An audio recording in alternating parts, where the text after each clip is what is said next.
Hari ini spesial dan kita sebut sebagai Zoom Vaganza karena dalam Zoom Vaganza pasti ada peraih reward yang kita wawancara teman-teman sekalian ya.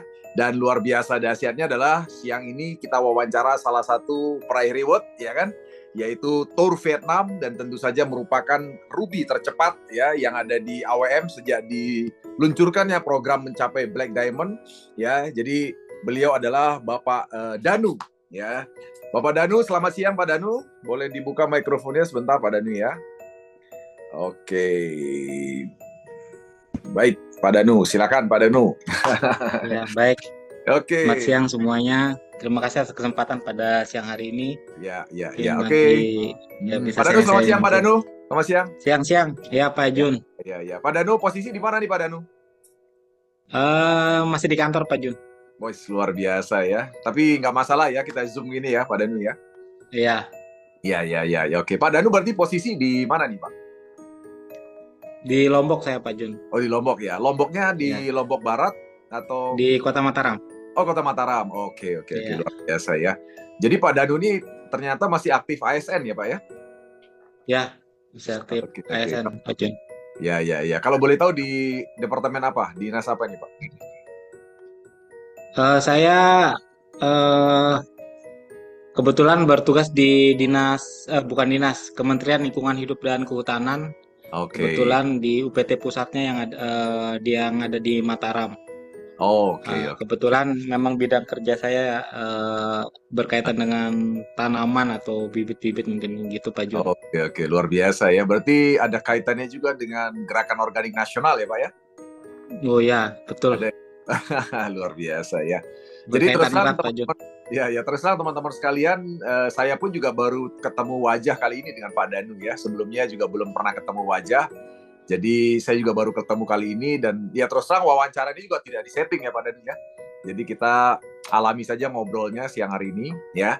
Nah, sebagai informasi buat teman-teman sekalian, sahabat AWM Star Life yang mungkin baru pertama kali hadir. Jadi di AWM Star Life itu kita ada satu peringkat pertama yang namanya Ruby ya. Di mana Ruby itu mencapai 10 poin kiri kanan ya.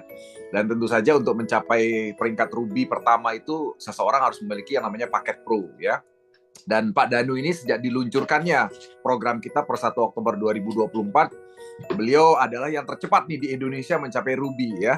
Sebentar lagi akan disusul yang lainnya, tapi luar biasa pecah telurnya dari Lombok, NTB, Mataram ya, dari seorang Pak Danu ya. Oke Pak Danu, boleh cerita sedikit nih Pak, gimana nih awal ceritanya nih, kenal AWM-nya bagaimana, ada oleh siapa, boleh cerita sedikit Pak? Ya, baik, terima kasih Pak Jun. Saya sebenarnya kenal AWM cuma by phone aja, kebetulan dari upline saya yang ada di Sumatera. Oke, siapa itu Pak? By phone, Bu Yuliana Konsita. Oke, Bu Yuliana Konsita. Ya, kebetulan dulu suaminya pernah bertugas di sini. Jadi suaminya telepon, Nu ada produk bagus tuh, pupuk organik, ini nanti saya kirim contohnya. Jadi beliau kirim contohnya, terus nggak pernah, nanti saya coba dulu, saya bilang. Ya cuma penerapan berapa kali, kemudian ada info bahwa tim dari Bali datang ke Mataram, dan itu pertama kali tahu tentang ini lebih detail gitu Pak Jun. Oke. Kemudian Bapak kok bisa yakin dengan produknya, gimana Pak ceritanya? Apakah ada uji coba dulu atau gimana? Uji coba ya beberapa saya menggunakan sendiri, terus kebetulan kalau kami banyak kegiatan-kegiatan tuh menggunakan dalam jumlah besar seperti itu. Jadi kemarin saya juga ini sudah kedua kalinya saya menggunakan, mungkin sudah 15 dus mungkin saya sudah menggunakan produk ini Pak Jun. Wah, luar biasa ya, 15 dus ya. Jadi kalau 1 dus itu kira-kira 50 box itu ya Pak Danu ya? Iya Pak Jun. Luar biasa. Sorry Pak Danu, saya ingin tahu kok tiba-tiba Pak Danu yakin gitu langsung menggunakan dalam jumlah besar. Itu kalau boleh tahu penggunaan dalam jumlah besar untuk apa Pak? Jadi memang untuk bibit tanaman kayu-kayuan. Jadi kebanyakan digunakan untuk tanaman kayu putih di sini. Oke. Ya, jadi memang sih belum, untuk hasilnya mungkin kami belum melakukan perbandingan antara yang menggunakan pupuk ini apa tidak untuk hasil sulingannya nanti seperti apa, tapi kami yang pertama karena organik gitu yang pasti. Oh, Ya oke. karena dia pupuk organik, jadi Ya, ya ya. kami berusaha untuk mengurangi penggunaan pupuk kimia lah. Artinya Ya, seperti ya. itu Pak Ju. Oh, oke, oke, luar biasa ya. Jadi artinya memang di pekerjaan Bapak atau di dinas Bapak ini sekarang lagi ada program semacam reboisasi gitu ya, reboisasi atau apa itu Pak? Program penanaman kayu putih itu maksudnya program apa itu Pak? Reboisasi atau ada project atau apa itu Pak? Ya, kebetulan ada kegiatan Hmm. reboisasi lah seperti itu Pak Jun ya. Oh, oke, oke, Iya. oke. Luar biasa ya. Tapi sebelumnya menggunakan pupuk apa Pak? Apakah sudah organik sebelumnya atau kimia atau gimana Pak? Kok bisa tiba-tiba memakai Pornas gitu? Kemarin sih memang pakai organik mungkin dari Hmm. kompos atau Iya. pupuk-pupuk lain, tapi kita yang menggunakan pupuk organik yang lain mungkin Pak Jun. Oh, ya, ya. Ya. Terus kenapa bisa akhirnya jadi pakai Pornas gitu loh Pak? Maksudnya apa kelebihannya di Pornas ini Pak? Kok akhirnya Bapak jadi Oh, dipakai Pornas gitu? ya kalau menurut saya sih lebih apa ya, lebih simpel ya.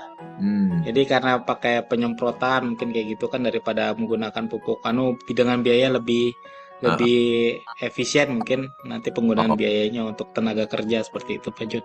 oh, oke, oke, oke. Kalau dari sisi hasil gimana Pak? Kalau yang Bapak lihat selama ini?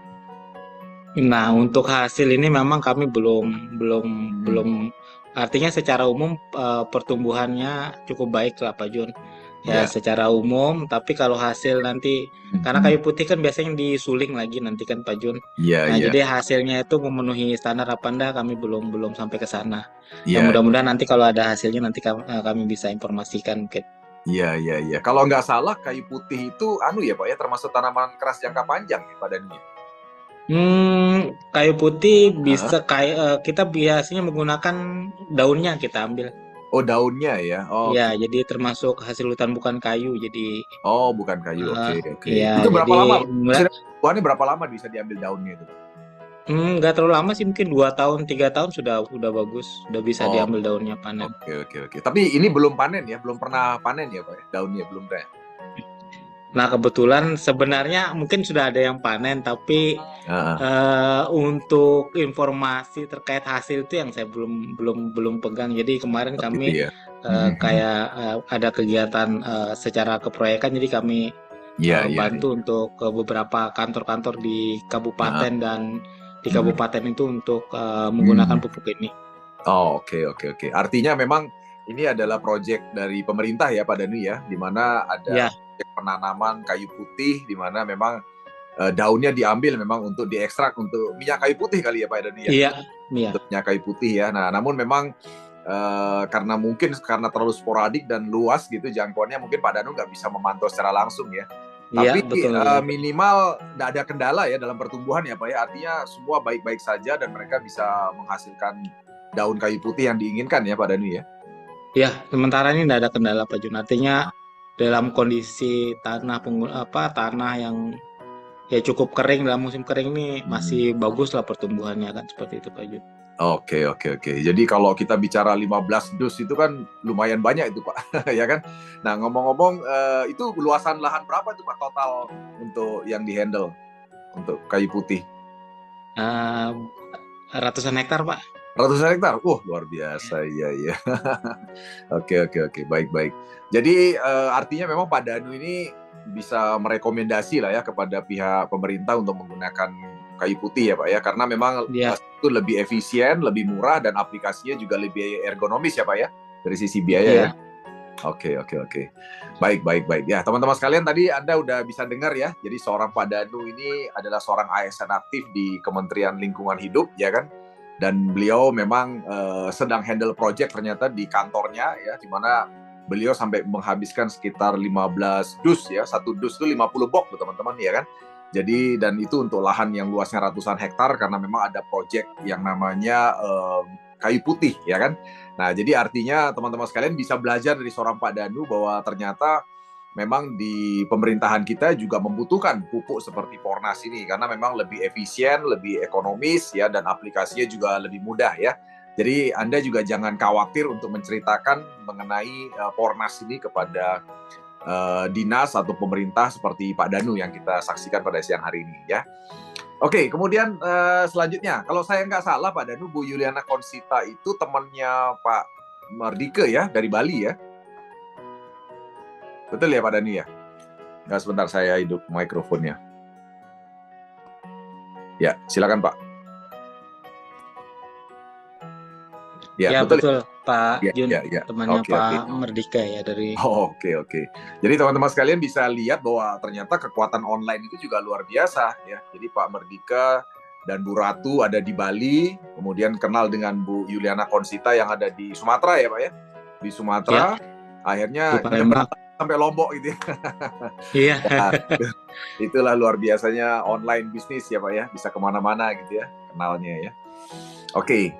Kemudian dari sisi bisnis nih Pak Danu, kalau dari sisi bisnis gimana Pak? Apakah Bapak memang hanya menggunakan atau memang Bapak ceritakan bisnisnya ini kepada teman-teman Bapak atau gimana? Ya kalau dari bisnis memang mungkin latar belakang saya juga dulu kan pernah mengikuti banyak bisnis jaringan. Jadi saya sudah cukup banyak belajar lah tentang bisnis jaringan ini. Seperti itu. Jadi pengalaman-pengalaman yang sebelumnya saya gunakan, makanya saya sendiri dalam bisnis jaringan mungkin istilahnya mencari orang-orang yang saya berusaha untuk bekerja efektif lah Pak. Artinya Pak Jun ya mencari orang-orang inti yang kira-kira memang memiliki potensi besar untuk bisa bergabung di bisnis ini Pak Jun. Oke. Luar biasa ya teman-teman sekalian ya. Kali ini kita, nanti Anda mau tanya boleh ya, silakan buka mikrofonnya, boleh tanya langsung kepada Pak Danu. Pak Danu adalah seorang ASN di Kementerian Lingkungan Hidup dan ternyata beliau juga sudah pernah menjalankan bisnis jaringan dan betul-betul memahami bisnis seperti ini. Dan tadi beliau mengatakan satu statement yang luar biasa yang mungkin jadi pelajaran buat kita adalah kita kalau prospek orang itu harus cari yang efektif ya, artinya betul-betul orang pilihan lah ya, orang-orang yang tentunya kita pilih sebelumnya dan tentunya efektif sehingga bisa membawa bisa bekerja sama tim dengan bagus gitu ya. Nah, Pak Danu ngomong-ngomong, sudah pernah keluar negeri sebelumnya Pak Danu?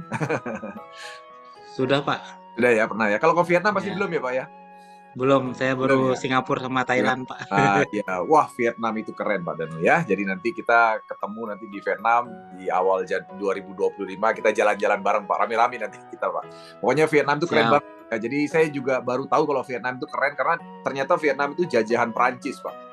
Ya kan, jadi kota-kotanya itu persis kayak bangunan di Prancis dan suasana kayak di Eropa itu terasa banget di Vietnam. Kalau padahal dia di Asia gitu ya. Dan suasananya keren banget. Jadi kita mau cari pinggir pantai ada, kayak di gunung ada, kayak di Batu Malang yang dingin juga ada lokasi-lokasinya. Pokoknya keren lah, nanti kita jalan-jalan sama-sama ya. Oke, kalau menurut Pak Danu nih Pak, dengan perkembangan kita sekarang ini, dengan sistem kita di 1 Oktober kita luncurkan sebagai seorang pelaku di bisnis jaringan dan juga seorang ASN nih Pak. Menurut Bapak kira-kira gimana nih Pak sistem yang sekarang ini Pak? Ya, sebenarnya memang saya ada mendapat beberapa keluhan mungkin ya dari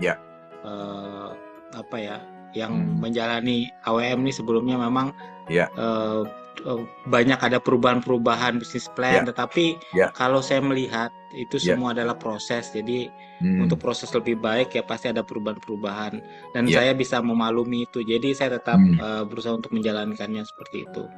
Dan saya kemarin tadi malam sudah ngobrol-ngobrol juga sama teman juga yang di Kupang. Mungkin besok kami janjian, kebetulan beliaunya ke Mataram. Ya saya juga agak optimis juga untuk menciptakan 1 orang lagi untuk seorang Ruby nanti mungkin untuk mantap untuk bulan depan mungkin. Iya.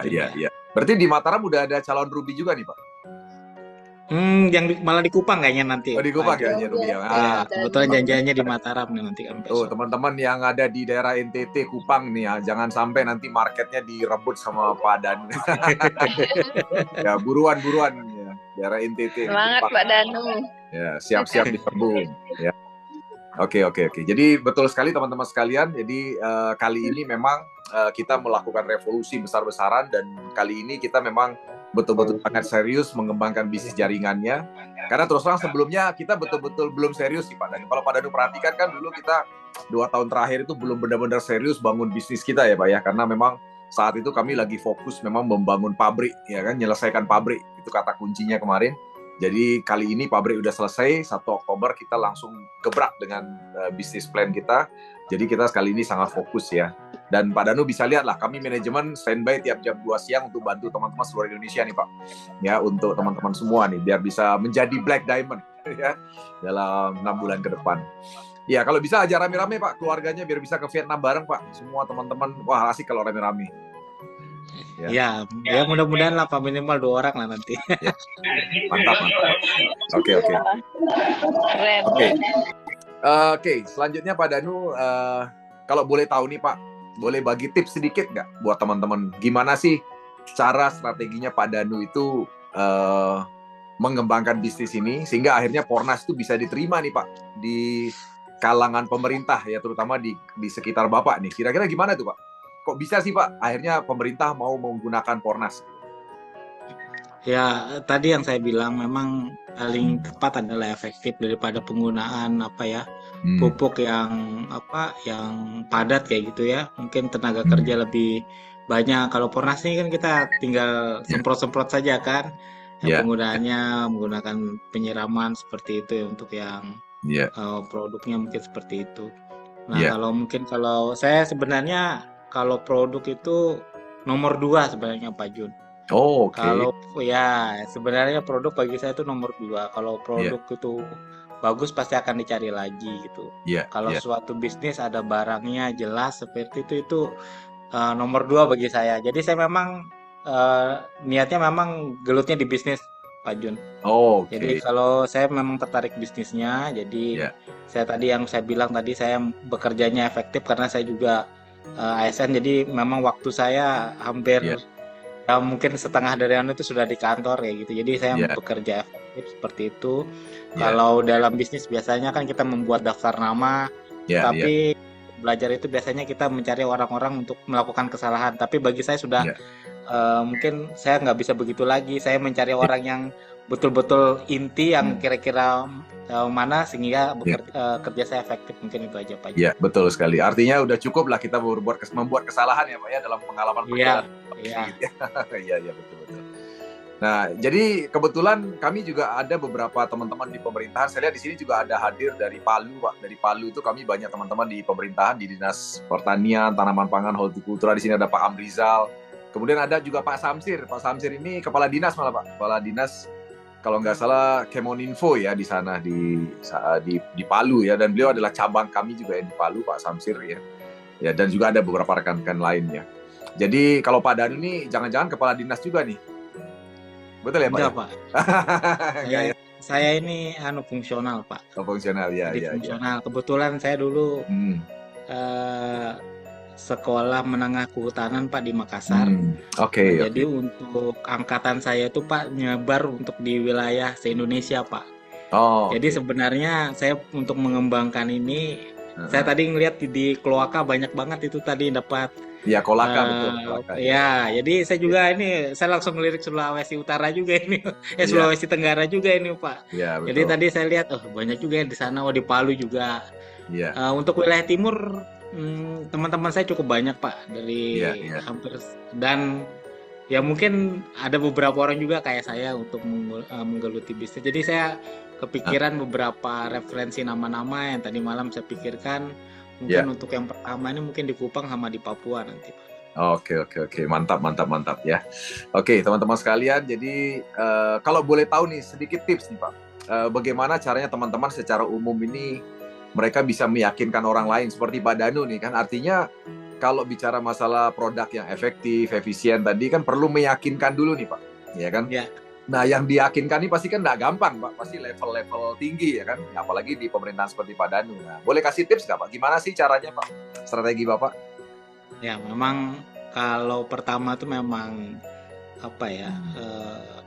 kita harus jadi nama kita kan teman-teman tuh kan udah tahu bagaimana karakter kita kan, kita makanya dari dulu kita berprinsip untuk menjaga nama baik kita dan segala macam image kita di depan teman-teman itu, sehingga ketika kita memiliki bisnis atau apa seperti ini, kita cukup nggak terlalu susah lah untuk meyakinkan mereka seperti itu Pak Jun. Nah, Oke, kebetulan oke. juga beberapa orang nih dan posisi mereka cukup penting. Dan ketika saya ngomong itu kadang-kadang bisnis itu kan sebenarnya kita produk itu nomor 2 sebenarnya Iya. yang membawa bisnis itu sebenarnya yang dilihat kan seperti itu Pak Ya Jun. betul itu, Ya betul. keyakinan seseorang itu ya bagaimana kita bisa Ya. meyakinkan rekan bisnis kita bisa maju bersama-sama seperti itu. Iya, Dan ya apalagi nih promo ke Vietnam nih cukup menarik bagi saya iya. dengan harga jual produk terus dengan harga beli produk marginnya cukup baik sehingga mungkin beberapa kekuatan seperti itu yang bisa meyakinkan Iya, iya. rekan-rekan kerja saya nanti untuk bergabung di bisnis ini Pak Jun. Oke. Mantap ya, luar biasa ya teman-teman ya. Jadi teman-teman tadi kita dapat nasihat luar biasa dari seorang Pak Danu bahwa karakter kita sebelumnya, ya kan, sifat kita sebelumnya, dan yang terpenting adalah integritas kita ya Pak Danu ya. Integritas Ya, kita betul. tentunya adalah hal penting yang jadi penilaian. Karena seperti kata Pak Danu sampaikan tadi, bukan produknya, bukan bisnisnya, tapi siapa yang membawa produk dan bisnis tersebut gitu ya. Jadi teman-teman tadi bisa nilai sendiri bahwa seorang Pak Danu adalah orang yang tentu saja selama perjalanan karir beliau menjaga integritas, menjaga nama baik, dan menjaga profesionalisme mungkin, dan juga kejujuran dan sebagainya. Nah, sehingga itu jadi nilai plus, ya kan? Nah, oleh sebab itu kita belajar dari seorang Pak Danu. Hari ini kita semua ada dalam sebuah bisnis, ya kan? Mari kita jaga integritas kita masing-masing ya, agar kita tetap bisa punya nama baik, ya kan? Tidak tercemar nama baiknya dan tetap dianggap profesional oleh orang lain, sehingga ketika kita membawa produk dan sebuah bisnis ini, otomatis orang lain akan lebih mudah percaya dibandingkan kalau kita punya karakter yang tidak baik ya, seperti kata Pak Danu tadi. Oke. Baik Pak Danu, terima kasih sharingnya.